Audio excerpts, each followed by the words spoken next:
বাংলাদেশ জাতীয়তাবাদী যুবদল আত্মসা থানার সংগ্রামী সাবেক সদস্য সচিব জনাব ইলিয়াস খানকে বক্তব্য দেওয়ার অনুরোধ করছি। ধন্যবাদ নেতৃবৃন্দ। এই এলাকায় আমি দর্শক দ্বারা মাদকাসক্ত যে সকল এখনো রয়েছেন আমি তাদেরকে বলবো এই এলাকায় যদি এমন কোন ঘটনা ঘটে আমরা আইনের হাতে তোলার আগে আমরা আগে সাইজ করে বলবো। তাই বলছি যারা দর্শনকারী এবং দর্শক তাদেরকে বলবো এই এলাকা ছেড়ে চলে যাও।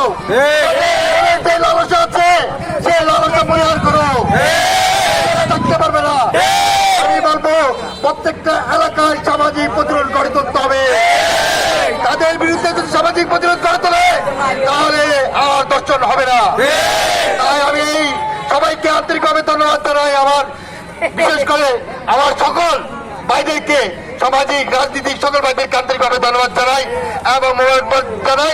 আবারও দর্শনকারীদের বিরুদ্ধে আমরা রুখে দাঁড়াবো এবং তাদের ফাঁসি প্রকাশ্য ফাঁসির দাবি জানিয়ে আমার বক্তব্য এখানে শেষ করলাম। আল্লাহ হাফেজ।